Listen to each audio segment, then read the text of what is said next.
എല്ലാവർക്കും നമ്മുടെ സൈലം ബാങ്കിലേക്ക് സ്വാഗതം. എല്ലാവരും RRB PO ആൻഡ് ക്ലർക്കിന്റെ തിരക്കിട്ട പ്രിപ്പറേഷനിലായിരിക്കും അല്ലെ? അപ്പോഴാണ് ഒരു ന്യൂസ് കേൾക്കുന്നത് നമ്മളുടെ സെക്ഷണൽ ടൈമിങ്ങിനെ പറ്റിയിട്ട്.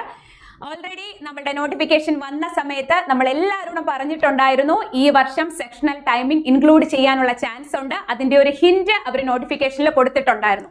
പക്ഷേ എത്ര ടൈം, അതായത് നമുക്ക് പ്രിലിംസിന് ക്വാണ്ട്, റീസണിങ് ഈ 2 സബ്ജക്റ്റ് ആണുള്ളത്. ഇതിന് ഓരോന്നിനും എത്ര ടൈം വീതം എന്നുള്ളത് അതിൽ പറഞ്ഞിട്ടില്ലായിരുന്നു. അത് അവരുടെ information hand out officially declare ചെയ്യുമ്പോൾ മാത്രമാണ് നമുക്ക് അറിയാൻ പറ്റുന്നത്. ഇതുവരെ അവരുടെ സൈറ്റിൽ വന്നിട്ടില്ല. പക്ഷേ ഈ RRB തന്നെ നമ്മളുടെ പ്രീ എക്സാമിനേഷൻ ട്രെയിനിങ് നടത്താറുണ്ട്. അതിൽ ഇൻക്ലൂഡ് ചെയ്തിട്ടുള്ള മോക്കിൽ ഈ ഒരു ടൈമിംഗ് ഇൻക്ലൂഡ് ചെയ്തിട്ടാണ് മോക്ക് ചെയ്യിച്ചിട്ടുള്ളത്. ഓൾമോസ്റ്റ് ആ ഒരു ടൈമിംഗ് തന്നെ ആയിരിക്കും.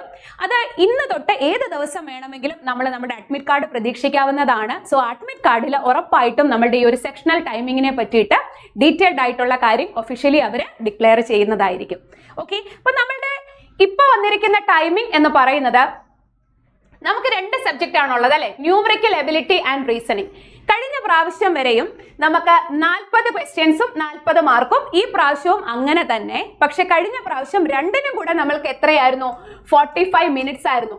എന്തില്ലായിരുന്നു? സെക്ഷണൽ ടൈമിംഗ് ഇല്ലായിരുന്നു. പക്ഷെ ഈ പ്രാവശ്യം സെക്ഷണൽ ടൈമിംഗ് ന്യൂമറിക്കൽ എബിലിറ്റി, അതായത് നമ്മളുടെ ക്വാണ്ടിറ്റേറ്റീവ് ആപ്റ്റിറ്റ്യൂഡിന് 20 മിനിറ്റ്സും അതേപോലെ തന്നെ റീസണിങ് എബിലിറ്റിക്ക് 25 മിനിറ്റും, അങ്ങനെയാണ് സെക്ഷണൽ ടൈമിംഗ് ഇൻക്ലൂഡ് ചെയ്തിരിക്കുന്നത്. ക്വാണ്ടിന് 20 മിനിറ്റ്സ് എന്നൊക്കെ കേട്ട് നിങ്ങൾ ഇച്ചിരി ടെൻഷൻ ആയോ? ആക്ച്വലി ഒരു കാര്യം പറയട്ടെ, നിങ്ങൾക്ക് മാത്രമല്ല ഈ എക്സാം എഴുതുന്ന എല്ലാവർക്കും അങ്ങനെ തന്നെയാണ് അല്ലെ? നമ്മളെ ഇപ്പൊ ചിലർക്ക് ക്വാണ്ട് സ്ട്രോങ് ആയിരിക്കും, ചിലർക്ക് റീസണിങ് സ്ട്രോങ് ആയിരിക്കും.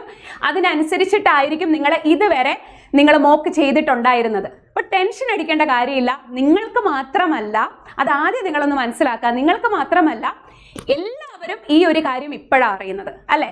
സോ റീസണിങ്ങിനെ സംബന്ധിച്ച് 25 മിനിറ്റ് എന്ന് പറയുന്നത് കൂടുതലാണ് അല്ലെ? നമ്മൾ നേരത്തെ 20 അല്ലെങ്കിൽ 22 മിനിറ്റ്സ് എടുത്തിട്ടായിരുന്നു നമ്മൾ 40 ക്വസ്റ്റ്യൻസ് ചെയ്ത് പ്രാക്ടീസ് ചെയ്തിട്ടുണ്ടായിരുന്നത്. അല്ലെങ്കിൽ ഇനി നിങ്ങൾ ചെയ്യുന്നവരാണെങ്കിലും, ഇപ്പം ആദ്യമായിട്ട് കേൾക്കുന്നവരാണെങ്കിലും കഴിഞ്ഞ പ്രാവശ്യമൊക്കെ നിങ്ങൾ കുറച്ച് സമയം റീസണിങ്ങിനും കൂടുതൽ സമയം ക്വാണ്ടിനുമായിരുന്നു എടുത്തിട്ടുണ്ടായിരിക്കുക.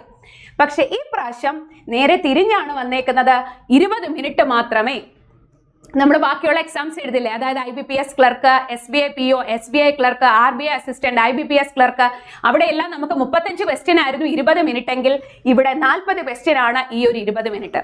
സോ നിങ്ങൾ ടെൻസ്ഡ് ആകേണ്ട കാര്യമില്ല. അതിനനുസരിച്ചിട്ട് നമ്മൾ എങ്ങനെ പ്ലാൻ ചെയ്യണം? എന്തായാലും നമ്മൾ ഇത് ഫേസ് ചെയ്തേ പറ്റൂ. നമ്മൾ എക്സാം എഴുതിയേ പറ്റൂ. നമ്മൾ എന്തായാലും ആപ്ലിക്കേഷൻ ഫോം അയച്ചതാണ്. ഓഗസ്റ്റ് 3 എക്സാം സ്റ്റാർട്ട് ചെയ്യും. അപ്പൊ ടെൻഷൻ അടിച്ചിട്ടോ അയ്യോ 20 മിനിറ്റോട് ഞങ്ങൾ എത്ര ക്വസ്റ്റ്യൻ ചെയ്യാൻ പറ്റും, അതിനെങ്ങനെ എന്ത് ചെയ്യാം, അപ്പൊ അതിനെ പറ്റിയിട്ടൊക്കെ ഡീറ്റെയിൽഡ് ആയിട്ട് നമ്മളുടെ ഭാഗത്ത് നിന്ന് നിങ്ങൾക്ക് സപ്പോർട്ട് ഉണ്ടായിരിക്കുന്നതാണ്. So don't worry. ഓക്കെ, ഇതേപോലെ തന്നെ മെയിൻസിന്റെ ടൈമിങ്ങും പറഞ്ഞിട്ടുണ്ട്. റീസണിങ് 40 ക്വസ്റ്റ്യന് നമുക്ക് 30 മിനിറ്റ് ആണ് പറഞ്ഞേക്കുന്നത്. അതേപോലെ തന്നെ ജനറൽ അവയർനെസ്സിന് 15 മിനിറ്റ്, ന്യൂമറിക്കൽ എബിലിറ്റി അതായത് ക്വാണ്ടിന് 30 മിനിറ്റ്. അവിടെ ഈക്വൽ ടൈമിംഗ് ആണ് തന്നേക്കുന്നത്. രണ്ടിനും 30 മിനിറ്റ് വീതമാണ്. ഓക്കെ, ഇംഗ്ലീഷ് ലാംഗ്വേജിനും 30 മിനിറ്റ്സ് ആൻഡ് കമ്പ്യൂട്ടർ നോളജിന് 15 മിനിറ്റ്. ഓക്കെ, ഇതാണ് ടൈമിംഗ്. അപ്പോൾ ഒഫീഷ്യലി ഇത് ഡിക്ലെയർ ആകുമ്പോൾ തന്നെ നമ്മൾ നിങ്ങളെ അറിയിക്കുന്നതായിരിക്കും. അപ്പോൾ ഇന്ന് മുതൽ ഏത് ദിവസം വേണമെങ്കിലും നമുക്ക് നമ്മുടെ അഡ്മിറ്റ് കാർഡ് പ്രതീക്ഷിക്കാവുന്നതാണ്. സോ നിങ്ങൾ ഇന്ന് മുതൽ ചെയ്യേണ്ട കാര്യം എന്ന് പറയുന്നത്, ഇതുവരെ നിങ്ങൾ മോക്ക് ചെയ്തിട്ടുണ്ടാകുക 45 മിനിറ്റ്സ് കമ്പൈൻ ചെയ്തിട്ടായിരിക്കും. ഇന്ന് തൊട്ട് ക്വാണ്ടിന് 20 മിനിറ്റ്സും റീസണിങ്ങിന് 25 മിനിറ്റ്സും എടുത്ത് തന്നെ നിങ്ങൾ എന്ത് ചെയ്യുക? മോക്ക് ചെയ്യുക. ഓക്കെ, സോ നന്നായിട്ട് എല്ലാവരും പ്രിപ്പയർ ചെയ്യുക. ടെൻഷനും പാനിക്കും ആകേണ്ട ഒരു ടൈം അല്ല ഇത്. ഈ സമയത്ത് ഇതുവരെയുള്ള അല്ലെങ്കിൽ നമ്മൾ ഇതുവരെ ചെയ്തിരുന്ന ഒരു കാര്യം അല്ലെങ്കിൽ ഈ ഒരു പുതിയൊരു ചേഞ്ച് എല്ലാവർക്കും ഒരേപോലെയാണ്. അത് മാത്രം നിങ്ങൾ മനസ്സിലാക്കുക. ഓക്കെ, സോ നന്നായിട്ട് എല്ലാവരും പ്രിപ്പയർ ചെയ്യുക. റീസണിങ് എങ്ങനെ ചെയ്യണം അല്ലെങ്കിൽ ക്വാണ്ടി 20 മിനിറ്റ്സിൽ എങ്ങനെ ചെയ്യണം എന്നുള്ള ഡീറ്റെയിൽഡ് വീഡിയോ ആയിട്ട് സൈലം ബാങ്കിങ് നിങ്ങളുടെ കൂടെ വരുന്നതായിരിക്കും. Okay, so all the best. എല്ലാവരും നന്നായിട്ട് പ്രിപ്പയർ ചെയ്യുക. അതിന്റെ കൂട്ടത്തിൽ ഒരു കാര്യം കൂടെ പറഞ്ഞോട്ടെ, നമ്മുടെ IBPS SBI officers batch class നാളെ സ്റ്റാർട്ട് ചെയ്യുന്നതാണ്. അതായത് നമ്മളുടെ ജൂലൈ 24 സ്റ്റാർട്ട് ചെയ്യുകയാണ്. അപ്പൊ ജോയിൻ ചെയ്യാൻ താല്പര്യമുള്ളവരൊക്കെ വേഗത്തിൽ തന്നെ ജോയിൻ ചെയ്യാം. ഓക്കെ, അപ്പോൾ ഓൾ ദ ബെസ്റ്റ്. നന്നായിട്ട് തന്നെ പഠിച്ചോളാം.